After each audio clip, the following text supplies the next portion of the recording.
¿qué tal? Muy buenas tardes, bienvenidos a su programa Zona Gourmet. Yo soy el somechef Alejandro Espinosa y el día de hoy, como todos los sábados, estamos transmitiendo totalmente en vivo. Bueno, ya 1:05 de la tarde y el son de calaveras y diablitos empezaremos. Gerardo, qué gusto tenerte aquí de nuevo en Zona Gourmet. Chef, muy buenos días, muchas gracias por la invitación y bueno, pues en este inicio de celebración tan especial que tenemos para los mexicanos, que es, aparte, es patrimonio cultural, patrimonio material de la humanidad por parte de la UNESCO, celebración Día de Muertos. Señoras y señores, está aquí Gerardo Montoya, el chef Gerardo Montoya, y bueno, para hablar de estas tradiciones, pero antes queremos agradecer en cabina a Fanny Olvera, que está en los teléfonos, a Karen Escamilla en la producción, a Giovanni Navarro como operador, que gracias a ellos sábado a sábado estamos hasta sus hogares. Y bueno, como ya les dije anteriormente, vamos a hablar de esta gastronomía que se resume no nomás al pan de muertos, porque tenemos diferente tipo. Sí, yo creo que sí el tema de pan y mucho el tema de las ofrendas, porque hablar de gastronomía de este Día de Muertos habla de ese famoso altar que tenemos como cultura y en el cual ponemos ofrenda estos platos que así le gustaban. Es, la cantidad, yo creo que el principal platillo de un altar de muertos o de ofrenda de muertos, si nos vamos a algo que es más nuestros orígenes, porque el altar de muertos que conocemos, que con toda la simbología de los 7 niveles y demás, eso ya es una cuestión ya más reciente. Para nosotros eran las ofrendas, en México precolombino eran las ofrendas, no altares, sino ofrendas, en donde se ofrendaba, se ponían elementos a nuestros antepasados, a sus dioses. Pero yo creo que uno de los platillos principales son los tamales. Una gran cantidad de tamales que tenemos de todo tipo, incluso muchos de ellos nos habla todavía Fray Bernardino de Sahagún en su libro, que había unos tamales con un caracol de frijoles. Y uno se imagina que es el tamal y a lo mejor el caracolito con una duya lo hicieron de frijoles encima, pero no. Se refiere posiblemente a los tamales mije, que son hechos con frijoles negros, que es una técnica muy particular porque rompe todos los esquemas de elaboración de un tamal. Sí, ese frijol, el frijol caracolillo, puede así ser, es, ¿no? Así es. Porque se mete uno a estudiar y puede ser, ¿no? Las duyas no existían. Así entonces, es. Definitivamente tendría que ser algo que la fecha debemos de tener, y bueno, qué bueno que es el saber todas nuestras tradiciones. Gerardo, empezando ahora sí que aparte de la gastronomía, el pan de muerto, que tiene tanta simbología. El año pasado tuviste también el gusto de acompañarnos y nosotros aquí de recibirte en Zona Gourmet, y hablábamos del pan de muerto, y hablábamos también, bueno, dimos una receta, pero cada vez como que hay años que no sé por qué pasa, pero hay años que vienen más fuertes las tradiciones que otras. De repente como que ahorita está muy, bueno, te puedo decir que con los bloggers de Guadalajara el día de mañana comparativo de diferentes panes de muerto. Entonces mira, algo que nunca me había tocado hacerlo. La vez pasada lo hicimos con tortas ahogadas, donde nos juntamos y vimos éramos 8 bloggers o gente de los medios de comunicación en el área gourmet, donde comprábamos lo que más nos gusta a nosotros, ¿no? Mañana va a pasar algo similar con el tema del pan de muerto. Cada uno de nosotros vamos a llevar nuestro pan de muerto preferido, y ya todo el mundo vamos a probar cuál es el que más nos gustó. El año pasado hablábamos de estas recetas, pero bueno, el pan tiene mucha simbología. Así es. Hay que resumir que tenemos en México una clasificación de panes. Tenemos los panes de mesa, que son aquellos que nos acompañamos los platillos, que nos ponen el bollito en los banquetes, o que en la mañana agarramos el virote para comer el desayuno. Tenemos los panes de uso diario, el pan de dulce, pero tenemos los panes festivos y los panes de ceremonia. Y entre estos está el pan de muerto, la rosca de reyes, los panes tradicionales para Navidad o de Pascua, que hay en algunas regiones también. Y el pan de muerto es un pan de ceremonia, un pan que tiene un significado muy especial. Infortunadamente le están quitando esa simbología los supermercados. ¿Por qué? Porque igual en septiembre ya encontramos productos de Navidad, encontramos en octubre, a principios de octubre, finales de septiembre, pan de muerto. Entonces no es lo mismo, no es el mismo sabor. Nosotros no comemos un pastel de boda entre semana en nuestra casa, lo comemos cuando hay una boda. ¿Por qué? Porque tiene un significado. Lo mismo también el pan de muerto. En el pan de muerto encontramos una gran cantidad de formas, dependiendo la región, dependiendo el estado, dependiendo de la cultura. Los tenemos, pues el más tradicional que conocemos, que se ha difundido, es este pan redondo, que tiene como simbología la tumba, el montículo de tierra de la tumba, y que en el centro tiene una bolita que significa el cráneo, y los huesitos, bueno, pues significan ya, tienen la simbología de pues el esqueleto del difunto.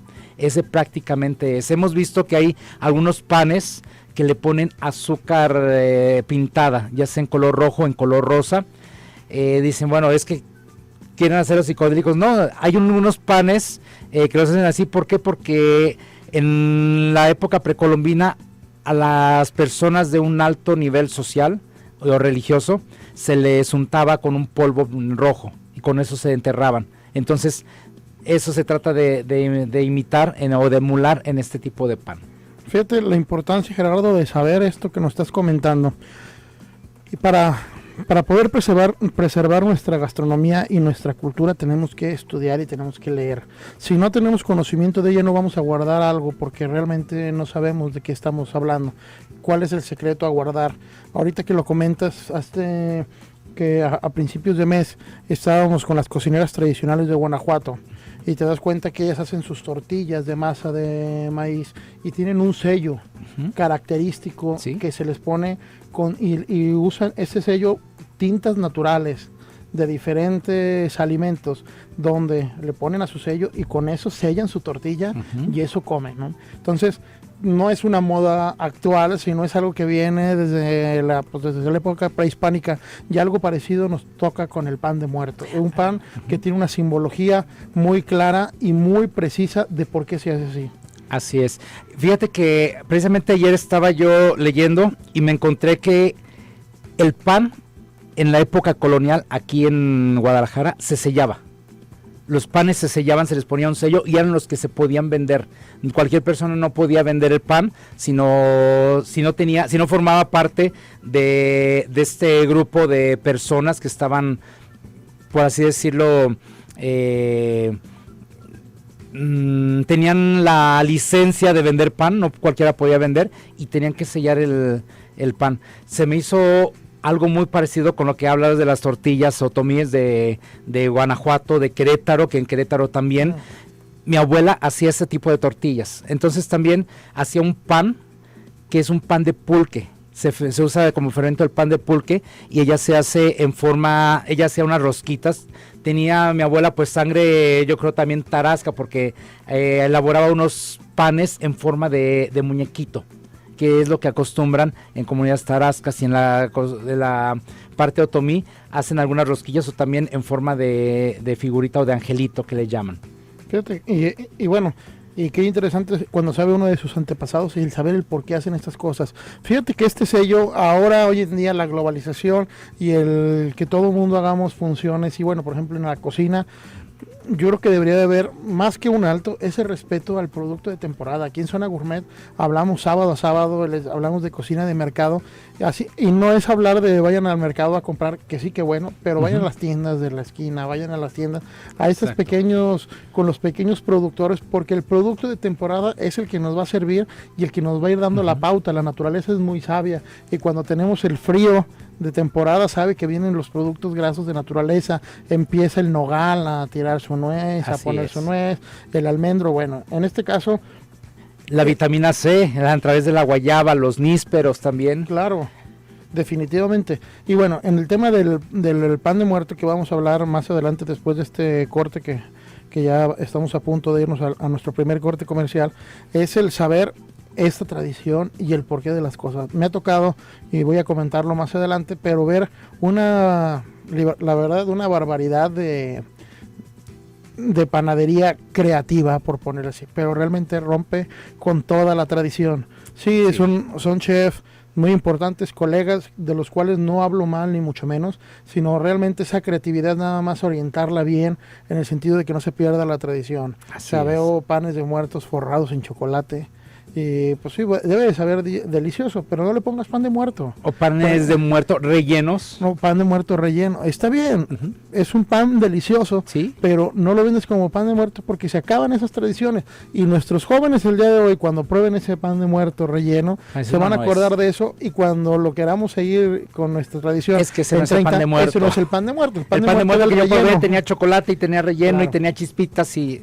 Qué importante, no es ser más papistas que el Papa ni más cuadrado, pero yo creo que las tradiciones por algo son, y si es cierto, definitivamente estas tradiciones y estas costumbres y estas recetas que se hacían, puede ser porque eran los ingredientes que se tenían. Ujú. Eso también puedo estar de acuerdo, y que estuvieran limitados a esos ingredientes. Es impresionante toda la cantidad de panes que se hacen nada más a base de agua, harina, levadura, azúcar y sal y ya. Es la misma masa y una gran cantidad.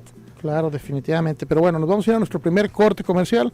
Les recuerdo que los teléfonos en cabina son 3122-4200, 3122-4266, nuestro Twitter @Zona 3 Noticias, y nos pueden mandar un mensaje a nuestro WhatsApp, que es el 3318 80 76 41. Aquí estaremos Gerardo Montoya y su servidor Alejandro Espinosa hablando sobre esto que es el pan de muerto. Regresamos. Fin de semana. Continuamos.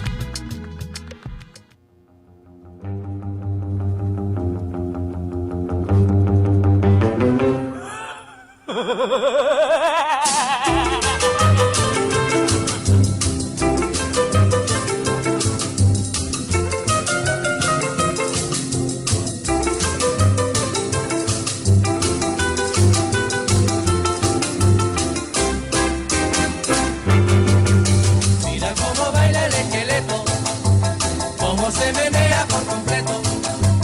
Mira cómo baila el esqueleto, cómo se menea por completo. Ya estamos de regreso aquí en su programa de Zona Gourmet. Y bueno, les recuerdo que estamos hablando del pan de muerto. Gerardo, me gustaría que habláramos sobre estos ingredientes que no pueden faltar en un pan de muerto. Porque yo creo que pueden sobrar algunos, pero ¿cuáles no puede faltar? El agua de azar. El agua de azar, ese es el ingrediente principal, el que le va a dar ese olor, ese sabor, y que lo relacionamos de alguna manera también con olores característicos de Día de Muertos. Recuerdo con personas que tienen ciertas cualidades que dicen, bueno, cuando hay la presencia de un ser en un área, se percibe un olor a flor.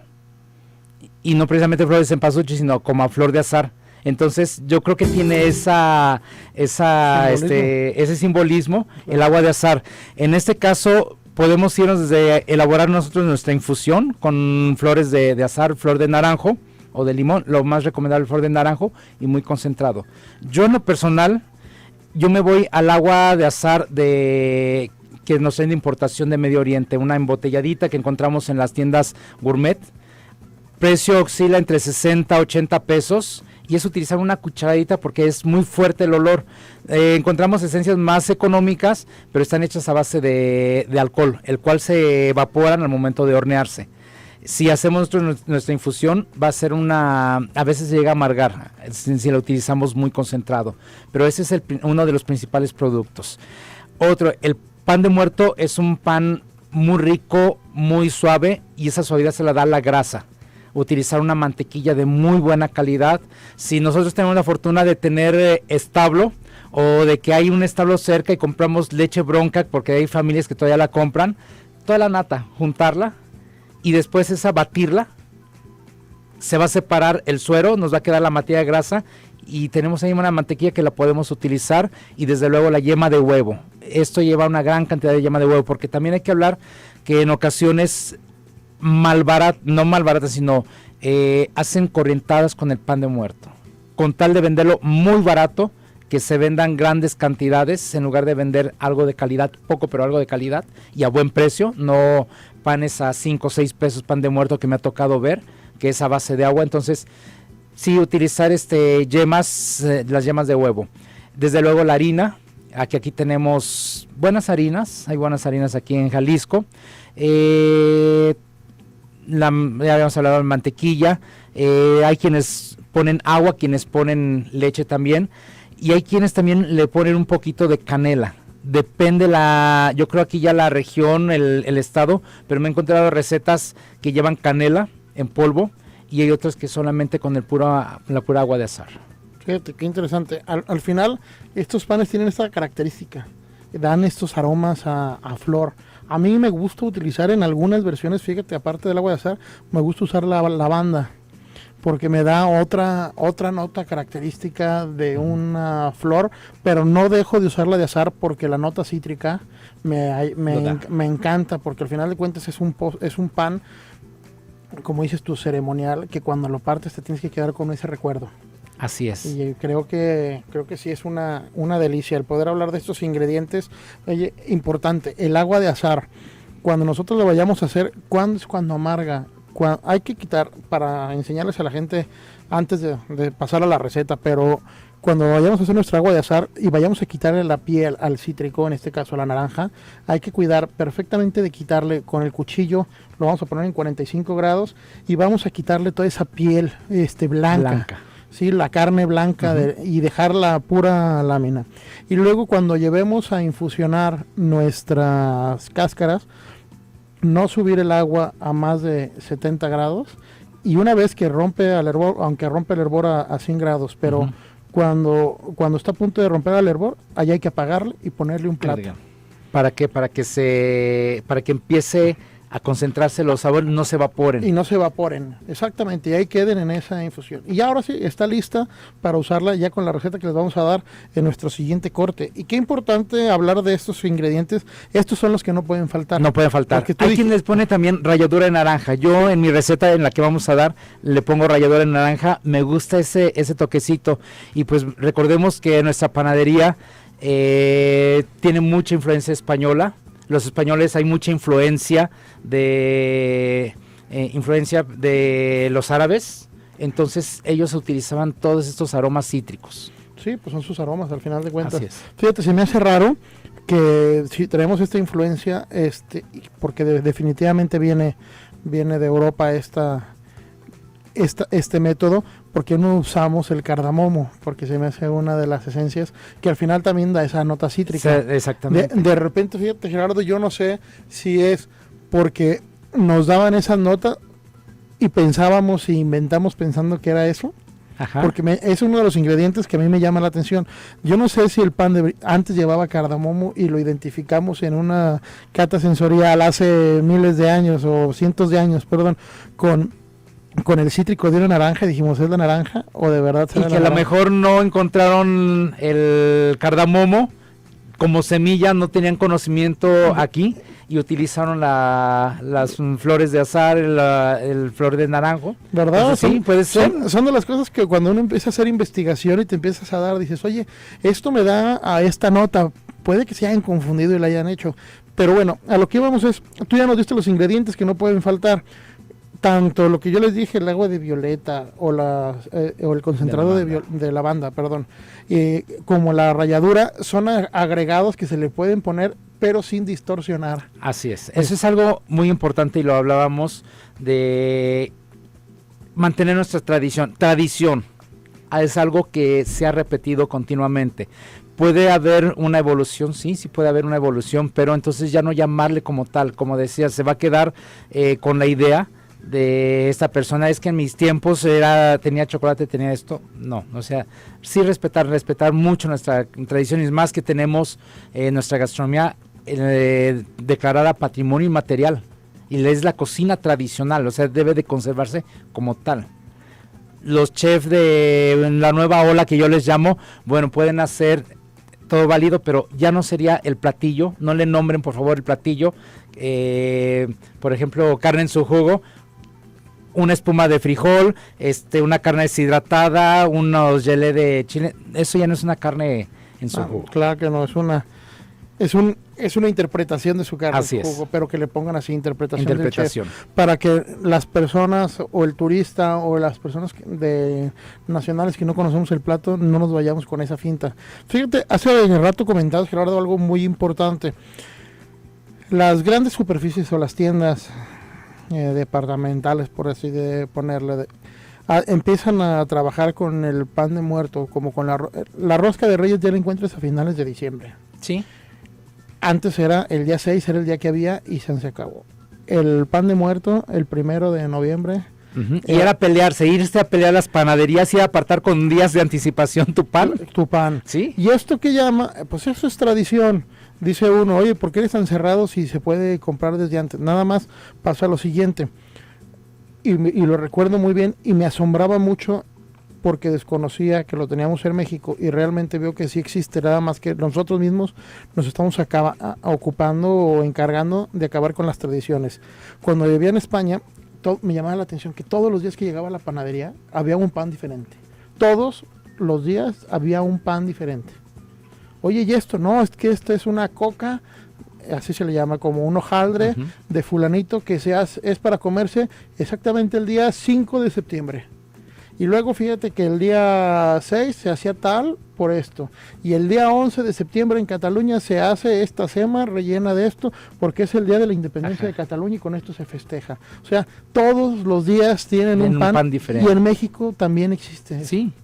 Pero cuando nos estamos adelantando y cuando estamos cerrando nuestra panadería tradicional ceremonial a 2 panes. O a 3 panes, al pan de muerto, a la rosca de Reyes, a la rosca de Reyes y las empanadas aquí en Jalisco, las empanadas en época de Cuaresma o el picón que viene a ser, pero realmente hay muchísima panadería tradicional mexicana. Yo creo que sin temor a equivocar, salió hace poquito un estudio que Alemania es el que tiene mayor número de panes, pero México es el que tiene mayor número de panes dulces. Una gran cantidad.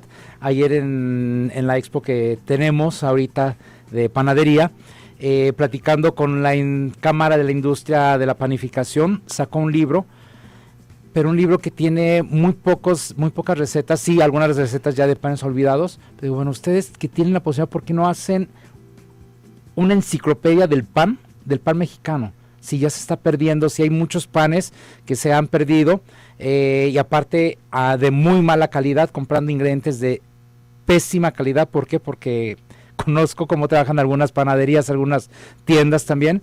Entonces, ¿por qué no? Es en cuestión de ellos y en cuestión de nosotros también el estar pidiendo, estar solicitando, el decir queremos este tipo de panes. Yo creo que la unión hace la fuerza y si nosotros queremos que regresen todos esos tipos de panes, que no se pierdan, está en nosotros el poder. Claro que sí, Gerardo, nos vamos a ir a nuestro segundo corte comercial, no antes decirte que te vamos a invitar un día, mi esposa y yo, a que vayamos a que conozcas una panadería tradicional que está aquí en Tlajomulco, pero tradicional, que es la tercera generación que está trabajando su panadería con un horno hecho de barro hace más de 20 años, del tamaño de la casa, casi desde que entras se siente el calor del horno, pero ves que la panadería que utilizan es realmente tradicional. Sí, me ha tocado ver unos panes característicos en Semana Santa. Bueno, nos vamos a ir a nuestra pausa, pero antes quiero mencionarles una cuestión súper interesante para estas personas que no saben dónde conseguir estos ingredientes, Gerardo. Los vamos a invitar a visitar la tienda La Alpina. Estuvieron con nosotros hace unas semanas y es una tienda especializada en materias primas para repostería, donde encontrarás todo lo necesario para la elaboración y decoración de pasteles y postres, moldes, domos, cocoa, harina, bases para pasteles, fondant, colores, esencias, cremas para batir, coberturas de la mejor calidad y a muy buenos precios. También van a poder encontrar artículos para esta temporada navideña, como todo lo necesario para hacer el fruit cake y ese bacalao noruego. Con Alpina vamos a tener una experiencia que hace la diferencia y cuenta con 2 sucursales. Una está en Avenida Tepeyac, número 949 en la colonia Chapalita, con el teléfono 3121-0694, y la otra está en Nicolás Copérnico, número 4109 en la colonia Arboledas, y su teléfono es 36 32 41 53, y nos pueden visitar también en www.laalpina.com. Nos vamos a ir a nuestro siguiente corte comercial y regresamos aquí con la receta del pan de muertos. Eso es Zona Gourmet. Ponemos al mundo en su mesa. Escúchenos y véanos en www.zona3.mx. Continuamos en Zona Gourmet.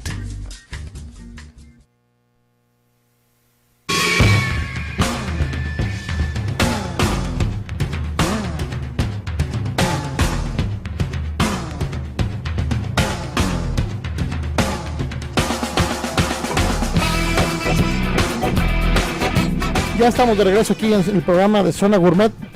Espero hayan aprovechado esta pausa larga para ir por su pluma y su papel para poder apuntar esta receta. Y bueno, también le vamos a dar la bienvenida aquí a Marujita. Bienvenida. ¿Cómo estás? Muy buenas tardes. Hola Gerardo. ¿Qué tal, ¿cómo Marujita? estás? Muy bien, gustoso de estar en este día aquí con dos grandes de la gastronomía, con Muchas toda una gracias. historiadora, una chef, y bueno, que te quiero mucho, Marujita. Muchas Muy gracias. contento. Pues muy buenas tardes a todos los que nos hacen el favor de escucharnos aquí los sábados. Y bueno, pues vámonos de lleno a esta Vámonos, receta, vámonos. Gerardo, porque ya nos están escribiendo y dicen, oye, pero ya empiecen a dar la receta. Muy bien. Que ya están empezando con la báscula a pesar los ingredientes. Perfecto. Esta receta lleva 2 pasos. Como es una receta que tiene mucha grasa por las yemas y la mantequilla, vamos a hacer un impulsor, un pío siempre en donde la levadura va a hacer su función para que nos pueda fermentar ya cuando agreguemos la parte de la grasa. Vamos a necesitar 600 gramos de harina de trigo. Pueden incluso hacerla integral también, sustituyendo 2/3 de la harina por harina integral. Vamos a necesitar 6 huevos, clara y yema, más aparte vamos a necesitar 4 yemas, 50 mililitros de leche tibia. En esta leche tibia tiene que ser a temperatura ambiente porque aquí vamos a disolver 20 gramos de levadura seca o 40 gramos de levadura fresca. Siempre que vayamos a hacer un pan y tengamos nosotros levadura, o más bien dicho, no tenemos levadura seca y tenemos levadura fresca, la podemos utilizar. Solamente en nuestra receta vamos a aumentar el doble porque tiene menos acción leudante. Entonces son 600 gramos de harina, 6 huevos completitos, 4 yemas, 50 mililitros de leche tibia y 20 gramos de levadura seca o 40 levadura fresca. En la leche tibia vamos a disolver la levadura y en nuestra harina la vamos a poner en un bol, agregamos la leche, los huevos y las yemas y vamos a amasar. No es necesario que quede una masa tersa, ¿por qué? Porque eso la vamos a amasar después, vamos a guardar las energías y las fuerzas para la segunda amasada. Vamos a dejarla reposar en un lugar tibio, tapado de preferencia con un plástico o un paño húmedo. Esto es para que no se evapore, no se reseque y empiece a actuar rápidamente nuestra levadura. Aproximadamente en un lugar cálido, en el solcito, en unos 30 minutos más o menos va a empezar a leudar. Si el clima está frío en nuestra área en donde nosotros estamos cocinando es fría, va a tardar un poquito más. Tiene que aumentar el doble aproximadamente. Cuando ya haya aumentado el doble, vamos nosotros a hacer la segunda parte que se llama el rebaje. En el rebaje vamos a utilizar 400 gramos de harina, 280 gramos de azúcar refinada puede ser, o azúcar morena, o pueden utilizar azúcar moscabado, 6 gramos de sal molida, 280 gramos de mantequilla, que aquí tenemos unas mantequillas muy buenas, y si tienen natas pueden utilizar la nata también, no hay ningún problema. 5 yemas, es lo donde les decía que hay mucha grasa por la yema. Una cucharada de agua de flor de naranjo. Si ustedes hacen su infusión, utilicen 2 o 3 cucharaditas porque tiene menos acción que la que ya hablamos hace rato. De preferencia las artificiales no las compren porque saben y huelen no tan agradable, no es un sabor agradable. Una cucharada de esencia de naranja, una cucharada de esencia de limón, ralladura de un limón y de una naranja. Entonces repito los ingredientes del rebaje: 400 gramos de harina, 280 gramos de azúcar, 6 gramos de sal, 280 gramos de mantequilla, 5 yemas, una cucharada de agua de flor de naranjo, una cucharada de esencia de naranja y otra de limón, y ralladura de un limón y de una naranja. ¿Qué vamos a hacer? Vamos en nuestro bol, vamos a juntar todos los ingredientes secos, que viene siendo la harina, el azúcar, la sal y las ralladuras. Juntamos o mezclamos secos y vamos a mezclar también los líquidos, que vendrían siendo las yemas, junto con el agua de flor de azahar o de naranjo y las esencias. Vamos a incorporar los líquidos a los secos, vamos a empezar a amasar y vamos a agregar también nuestro rebaje. Nuestro pío siembra a veces nos va a quedar un poquito líquido, no se espanten. ¿Por qué? Porque aquí tenemos más harina. Y aquí empezar a amasar hasta que la masa esté tersa. Vamos a agregar ahora la mantequilla.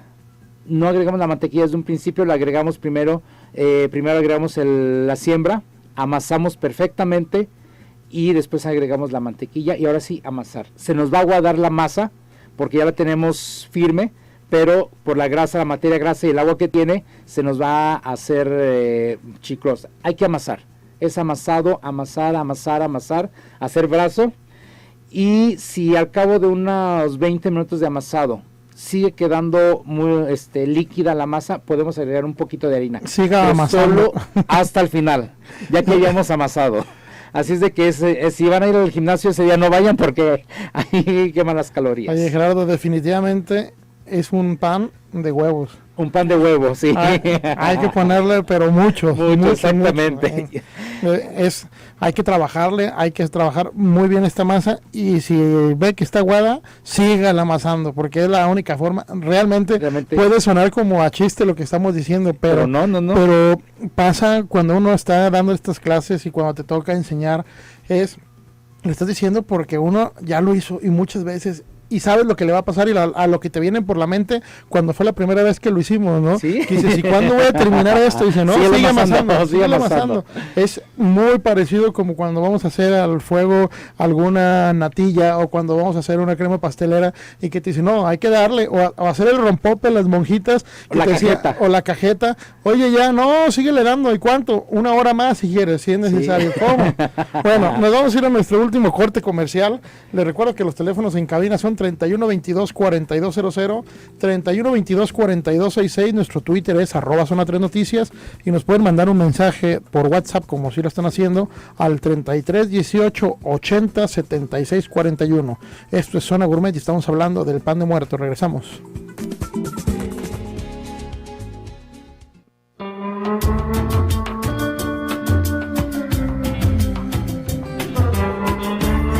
Ya estamos de regreso aquí en Zona Gourmet, y para este día soleadito, qué buena música nos puso ahora Giovanni.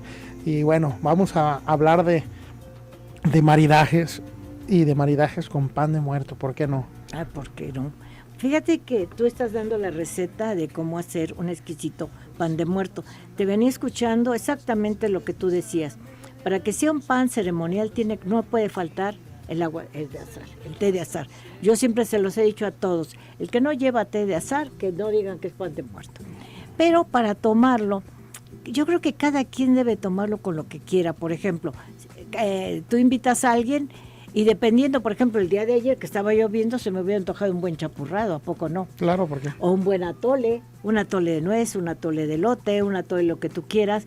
Pero quizás hoy, que ya está el sol, que ya está bonito, a lo mejor, dependiendo a la hora que tú lo vayas a comer también, porque se puede hacer desde la tarde hasta la noche, inclusive hasta en el desayuno, ¿no? Entonces ahí ya cambia, y entonces ahí me gustaría quizás un café, un buen café de olla. Un café chapaneco, sí, un café de olla, a lo mejor sin tanto piloncillo, ajá, con su canela, y quien les pone casca de naranja, exactamente, o clavo de olor también, se me antoja. Y así frío, sí, en el frío ya para más tardecito que está el sol a todo lo que da, que ya ponemos el ventilador, un café frío con nuestro pan de muerto. Entonces, como postre. Fíjate, Marujita, se me hace muy interesante porque muy pocas veces se habla de maridaje. Lo que les decía fuera del aire, el tema de maridaje de la sobremesa. Sí. Y el maridaje de la sobremesa, a mí que me toca muchas veces hablar de este tema, hablamos de un buen maridaje entre un buen habano y un buen destilado, hablamos del chocolate, que es uno de los reyes de la mesa, de la sobremesa, pero en esas tradiciones hablar del pan de muerto creo que realmente lo que dice Marujita es con lo que más te guste. A mí, yo les decía, a mí se me antojaría pensar en un buen Oporto o en un oloroso de los vinos fortificados de la parte del sur de España, pensar en para si no hacemos un bizcocho borracho, al final de cuentas, porque hay mucho bizcocho envinado que se utiliza. Claro. Yo creo que hace un muy buen maridaje, lo decía Diego Hernández hace rato, que con tequila, claro. Yo buscaría que fuera un tequila añejo o algún extra añejo para que nos dé este maridaje perfecto. Pero bueno, realmente es como nos guste. En el tema de tés o de tisanas, buscaría algo nada más que no tuviera notas frutales. Sí. Me iría mucho más a un masala o me iría a un chai que tiene muy bien con con los cítricos. Ese se me pasó, pero qué bueno que lo estás recordando. No, a mí me encanta el chai, quedaría muy bien. Y fíjate que como decía mi papá, como buen español, el chocolate bien batido y bien servido. Claro. Oye, es que, fíjate, este dicho de tu papá, Marujita, uno pocas veces lo entiende en México, porque realmente el chocolate en España se come. Si no lo bates, es incomible porque es pero espeso, espeso. Entonces hay que batirlo para que pueda hacerse líquido, porque si no se atora el pescuezo. Una tole, un chocolate a la española. Sí, nosotros acostumbrados a nuestro chocolate, por ejemplo, si escuchamos un champurrado, llegas a España y te dan un chocolate de allá, dices, no, yo no me lo puedo tomar. Tienes toda la razón, sí, es cierto. Sí, el chocolate español es muy espeso y nosotros lo que hacemos es leche con poquito chocolate. Sí. Y eso que nuestro chocolate es ya muy bueno, pero el chocolate con el que hacemos normalmente el café, de hecho está enfrente de aquí con nosotros de Promomedios, el famoso chocolate que utilizábamos, pero ya va pues fortificado con el azúcar, con la canela, con esas notas para hacer como nuestro chocolate, pero es leche con este chocolate que ya va aderezado con todo. Oye, y luego nos traías un atole de elote. Un atole de elote. Mira, yo me traje un buen recetario de Chiapas. Tú sabes que tengo mucho de Chiapas y te voy a dar la receta. Necesitamos medio kilo de granos de elote precocido. Es importante que sea precocido, ¿eh? Luego, una rama de canela. Azúcar, 150 gramos. Viene siendo que como 3/4 de taza, Gerardo, más o menos. Más o menos, entre medio y 3/4. Por ahí puede ser, y 2 litros de leche. Entonces, está muy fácil de hacer. Vamos a licuar el elote con la canela. Y vamos a poner en una olla, en un recipiente, de lo que tú tengas en casa. Y le vamos a poner el licuado de elote junto con la leche y el azúcar. Lo vamos a poner cuando empiece a hervir. En ese momentito le bajamos el fuego y empezamos ahí exactamente a lo que estábamos hablando hace un rato, ¿no? A menear y a menear para evitar que se corte. Entonces, muchas personas para evitar que se corte le ponen una pizquita de bicarbonato. Pero pues yo no te aconsejo realmente ponerle el bicarbonato, sino que nada más así. Es un atole rápido, fácil, muy mexicano y que queda también muy rico con el pan de muertos. Claro. Y que tiene que hervir para que los almidones se cocinen, porque muchas veces que nada más hierve y ya. Entonces al momento que se enfría, tenemos los almidones abajo y arriba el agua y no tenemos que batir, estar mezclando mientras hierve y que hierva una buena cantidad de tiempo. Para que exactamente espese bien y se pierda todo el sabor ese que tiene. Así es. Sí, y importante eso que comentas, Gerardo, y qué bueno que lo decimos así al aire para que la gente que nos está escuchando se quede con esa información. En el hecho de estar batiendo y de juntamos los almidones y al final de cuentas estamos haciendo ahí una buena emulsión. Una emulsión. Estamos emulsificando y eso nos va a ayudar a que si hacemos una cocción perfecta, nunca se nos separe el agua de los almidones, porque eso pasa, ¿no? Sí. Muchas veces, oye, la gente me pregunta, ¿pero qué se me quedó arriba? Lo que quedó como lechoso arriba y abajo quedó la harina, ¿no? Agua, sí. Hay que trabajarlo bien y bueno, la buena cocina es con un buen tiempo. Exacto. Tenemos que saber que tenemos que tener el tiempo ya. Hoy en día encontramos muchas cosas químicas para poder adelantar procesos que de nada nos va a servir. No hay como hacer, si vamos a hacer nuestros fondos, poner nuestros huesos, nuestra carne. Si vamos a hacer un mole, no hace poquito hacer buena cantidad de mole y congelarlo. Sí, Exacto. porque les voy a decir, en Exactamente. esta receta, porque me ha tocado escucharlos en otros lados, en esta receta le agregan, para poder acelerar el proceso, yo creo que por mucha ignorancia, le agregan fécula de maíz. Claro, claro. Sí, cuando Que se liga más que se rápidamente. liga más rápidamente, pero estamos dejando los almidones adentro Sí. de nuestro elote, ¿sí? Entonces, ¿qué pasa? Nos va a saber eso a un engrudo, nos va a saber a que no está bien cocinado, porque es lo difícil de cocinar las harinas. Sí. Hay que darles tiempo y hay que darles toda su pausa para que nos pueda quedar eso delicioso.